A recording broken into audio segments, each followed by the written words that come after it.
Vegeta and Gohan ascend beyond their limits, while Goku is trying to find out something else. Those two have their own unique forms, but Goku, he'll find his own too, he's sure of it. Now that he's training with the Supreme Kais, there's probably a way for him to grow even stronger than he could ever imagine. But where will this training take him? We'll discuss all that and more on this part 5 of What If Goku and Gohan Were Trapped in the Room of Spirit and Time. Many years passed since the last part. There's a big time skip actually. With the Buu Saga happening earlier, and Battle of Gods happening earlier too, that leaves a big gap between that and whatever comes next. But in the meantime, what's going on with everybody? Well, with Vegeta being Vegeta, it's no surprise that he's purely focused on training, now utilizing Ultimate and powered by Super Saiyan Blue.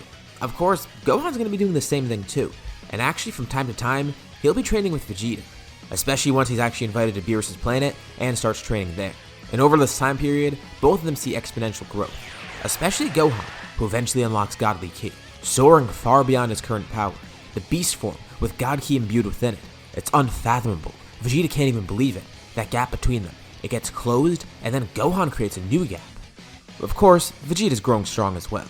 With all these years to train, he eventually unlocks Blue Evolution, which also contributes to his ultimate form, and he immediately integrates it within that. Thankfully, there's not too many threats during this time. Actually, pretty much nothing. The only thing that comes up is Frieza being revived. After all the years that passed, eventually he comes to Earth, and it's not too big of a deal actually. At first it's noticed that somebody ended up using the Dragon Balls, but no one knows who.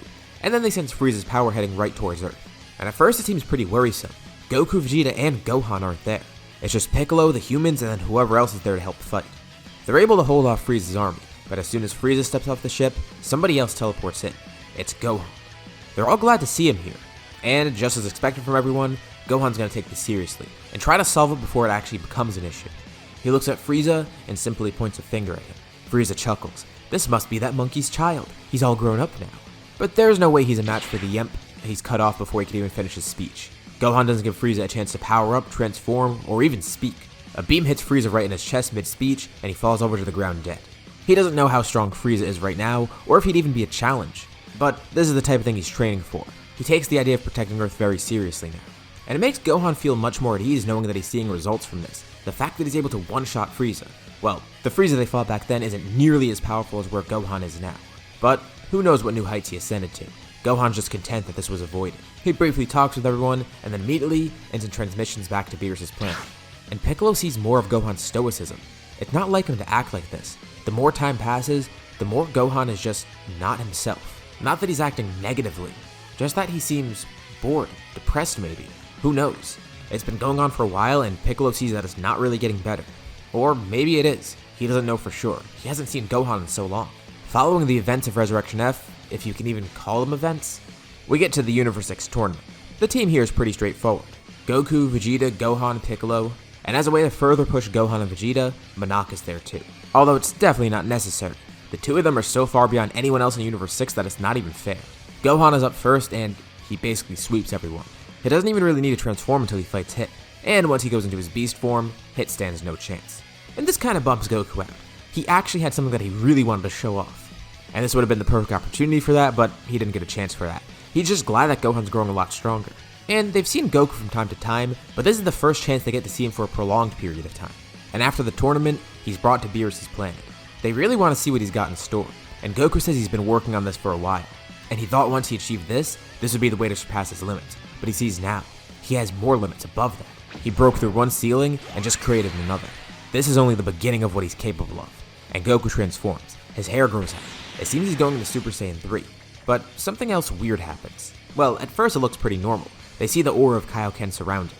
But then, Goku's hair flashes, becoming brighter, darker, shinier, not looking like a normal Super Saiyan 3. And Goku's eyes shift into a piercing green color, much more vibrant than the normal eyes of a Super Saiyan 3. And he's bulked up considerably too. He finishes powering up and looks at the two of them. This is what he calls Super Saiyan 3 Limit Breaker, the culmination of his training with Super Saiyan 3, as well as the abilities granted to him by Kais, Shin, Kibito, and King Kai. It's every aspect of his power together, the trainings of the Turtle School, the trainings from Kami, a mastery of Super Saiyan 3, a mastery of Kaioken, and of course, his newfound abilities with magic. It's everything together, and then some. And most importantly, his eyebrows are back, which is the thing Goku's most excited about. Goku faces Vegeta in battle first, and Vegeta thinks this is possibly unfair. There's no way Goku's going to be on his level, and it's not him saying that out of pride or whatever, it's just he has God Ki. and there's no way that Goku can actually reach that strength without that. Or at least, that's what he assumes. Amidst the battle, he sees that his judgment is completely wrong. Goku actually is incredibly strong, and Goku already does have trace amounts of godly ki, thanks to his past encounters with Vegeta over this time period, as well as the fact that he's literally a Kai essentially. He's essentially getting his own type of ki or something. That of a Saiyan, that of a Supreme Kai, that of a God. In terms of raw power, Vegeta still is above Goku, but Goku's able to close that gap. They're so close in strength that Goku's strategies actually allow him to close the gap. His new abilities as a Kai, the fact that Kaioken is ever improving, and no longer ripping his body apart but instead just continuing to multiply his power. And another really helpful tidbit, the fact that he could teleport mid-battle, something that I already knew before, but now has a better version of thanks to the Kai Kai. As the battle concludes, Vegeta ends up winning, but only barely. He's impressed. Without true access to godly ki, Goku's able to do this, actually contend with him in a fight. And who knows, once Goku actually gets full access to God Ki, especially thanks to the trace amounts that he gained from this battle, he might ascend Vegeta in terms of raw strength. And Gohan's glad to see this too. He and Goku don't fight, they both know the outcome after all. And Goku tells Gohan he's not going to fight him again until he knows he can contend with his son. And Gohan smiles, accepting this. He hopes and kind of knows that day will come soon. But now, we head into the future, the timeline Trunks is from. And let's actually rewind a bit here, going to when Trunks finally returned home after the Cell Saga. Just out of curiosity, Trunks decides he wants to train in the Room of Spirit and Time. He was able to find it, and while the lookout was partially destroyed, he sees the time chamber actually is somewhat intact. And he's very concerned about it because if it actually does get destroyed, well, he's going to be trapped in there just like Goku and Gohan, which won't be good for anybody. But if he goes in and trains for a little bit and isn't too excessive with it, maybe he'll be okay. He's not going to be too risky with it, but he decides to train a little bit in there, more on top of what he did in the past timeline. He grows stronger than he ever was before, achieving Super Saiyan 2, but he's careful with it knowing that it could break the time chamber. And he really did this out of curiosity. He didn't need to do it. Well, eventually he does need to fight Imperfect Cell, but even then, he wouldn't have needed the extra power anyways. This was kind of for himself, as reassurance really. This does have some nice effects later on though. Once we get to the Buu Saga, with Trunks being stronger from the get-go and still training with Shin and Kibito, this means he has an easier time fighting Dabura and Babidi. And that also means Shin and Kibito survive, giving Trunks even more training, meaning Trunks can pursue even further strength. Also getting the same powers he did originally, such as the ability to heal, and actually getting access to the Kai Kai now. And learning more about the abilities of Kais too. However, one day on the Sacred World of Kais, an unforeseen visitor shows up. The three of them all sense this power, the malicious intent within it. A figure then teleports behind Shin, stabbing right through his back, with the blade going through his chest. Shin falls to the ground, and a blast is launched at Kibito, eradicating him. Trunks is enraged beyond belief and has no clue what's going on. He instantly transforms into Super Saiyan 2, rushing over with the Z-Sword. But the mysterious man blocks the attack, crushing the sword and destroying it, also inadvertently killing Elder Kai. The figure was moving so fast before that Trunks couldn't see him, but now he sees clearly, and he recognized that person's face. It's Gohan. Trunks has no idea what to do here. That can't actually be Gohan, right? And it doesn't look like his Gohan. He doesn't have that scar and he has both arms. But still, this makes no sense. Where did this Gohan come from? On a whim, Trunks teleports away with the Kai Kai, grabbing something on the Sacred World of Kais before leaving. Not long after, Trunks arrives in the past. Not with a time machine, but he just appears. A portal appears over Capsule Corp and Trunks jumps through it. With him learning more about the Kais, he has knowledge of and access to the time rings. And this is what he used to travel through the past here. But he needs to work quick. Whoever this is might be able to follow him. He doesn't know for sure. Trunks' presence is known at Capsule Corp, and everyone comes over to the area. Trunks tries to explain quickly what's going on, but before he could finish explaining, Gohan Black himself appears. And they're all dumbfounded at the sight of this, especially Goku and Gohan. Vegeta, Gohan, and Goku all came back to Earth once Trunks arrived, because they knew something bad was definitely happening. But this? They have no clue what it is. And Goku notices something strange about it. He feels like he knows that ki. Something about Gohan Black is familiar, and not the fact that he looks like Gohan. They easily ward off Gohan Black, who then ends up escaping because he realizes he's not strong enough to fight them just yet. And everyone's wondering who the hell Gohan Black is. Well, for a brief moment, some think that it might actually be Gohan. They don't say it flat out because Gohan is there right now, but it looks just like him, and what if somehow he got to that future timeline? All the anger, resentment, the negative emotions he built up from being trapped in the Room of Spirit and Time. Did he turn evil and come back somehow? And while that could be possible, they're just not sure how that would have happened and why he would go to the future timeline even. But as they think about it more, Goku puts his finger on who that ki belongs to. He knows who it is.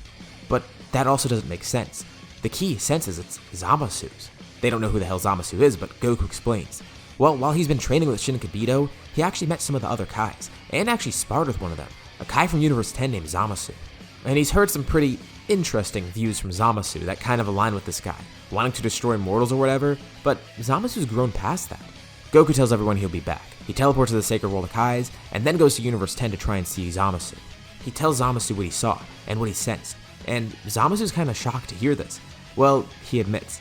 At one point, he did consider some sort of Zero Mortals plan or whatever, but he's grown past that by now. The thing is here, Zamasu doesn't hate Goku. No one knew of Zamasu before except Goku, and Goku and Zamasu have actually become good training buddies. Gowasu is thankfully able to lead Zamasu away from those bad views he had before and kind of reform him, and surprisingly Zamasu's actually grown to like Goku here. This Zamasu actually has nothing planned. But if Goku did sense his ki, what does that mean? As Goku stays here and begins talking with Zamasu even more, Trunks brings everyone else to the future. Trunks was in such a hurry to leave that he didn't even go and check Earth.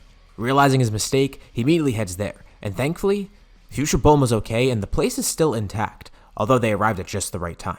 And immediately, they encounter Black once more. He was a bit injured from that fight beforehand, but he was able to escape in time. Although, now he's been healed. They don't know how he was healed, but he has been, which makes them a little bit suspicious about what's going on here. And Gohan Black shows off a new power that he obtained. Thanks to being healed and accessing his anger, he unlocks Super Saiyan Rose. And Gohan's confused. He's never had or seen this form before. And Gohan Black begins commenting on this. He knows Gohan has some sort of beast form or whatever, but it's so primitive. Even the name, Beast. Frankly, he's glad he didn't get that form. He doesn't know what this is, but he's not going to question it. This must be the form of a true deity. Those mortals like Trunks, messing with time, and those other mortals like Vegeta and Gohan, messing with godly powers. It disgusts him. And now, he's going to use that same power to destroy them all. The three of them jump into battle with Gohan Black, and he's actually pretty powerful with Rose. They're able to deal significant damage to him, but he teleports away randomly, and then comes back with someone else who heals him. Is that a Supreme Kai or something? And at the same time as this shocking revelation, a couple more people then appear. Goku appears with 3 other Kais, Zamasu, Gowasu, and Shin. But this just makes them even more confused. If Gohan Black is Zamasu somehow, then why is there another Zamasu here? There's 3 now, the present Zamasu, the future Zamasu, and Gohan Black. And Gohan Black and future Zamasu are just as surprised. Another one? What, is he gonna join them or something? No, but he's with those other guys. He's with Goku. That doesn't make sense. Zamasu floats up to his future self. He's appalled at his actions. Future Zamasu is a bit shocked to hear this. He was already kind of on the fence, but why is this version of himself actually good still? Gohan Black doesn't question it. He continues fighting with the others. Goku stands by with Zamasu to make sure future Zamasu doesn't try anything, while Gohan Black faces Gohan, Trunks, and Vegeta. And they're surprised. Somehow he's able to keep up with Gohan's beast form, as well as Vegeta's ultimate. The strength within him, it's incredible. Especially after he just got healed twice and got Zenkai boost from it. He's beyond where he was before. And for the first time in a while, Gohan's facing an opponent that's actually besting him in terms of power. And the opponent, it's himself. And he knows it's not actually him, but seeing this evil version of him makes him think, could he end up being like this? Like, what if he's going down a bad path? He's known this for a while. Goku and Piccolo have told him about it, but they haven't flat out referred to it.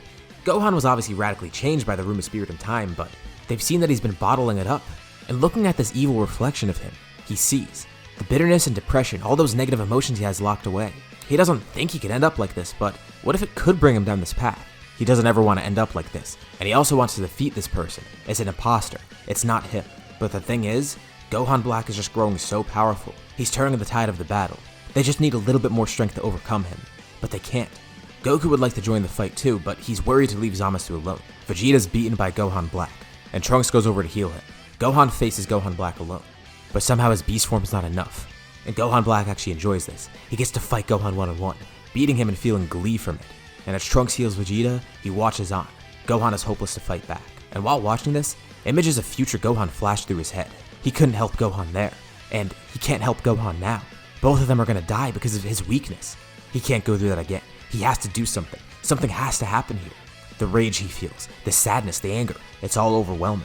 Gohan Black looks down at Gohan in pity. He's bloodied and beaten, and Gohan doesn't know what to think of this. It's been so long since he faced someone stronger than him, and now he's gonna lose. It's someone utilizing his power.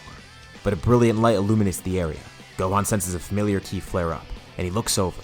The ki comes from where Vegeta is, but he can't see anybody besides Vegeta. But he sees a streak of light fly across, connecting with Gohan Black and then knocking him far across the sky. Gohan floats back up, and standing next to him is Trunks. Gohan's eyes widen. There's no way. Trunks is standing there, looking very similar to Gohan. That same white hair, those red eyes, the same aura. He's been pushed to the edge, and now we see Beast Trunks.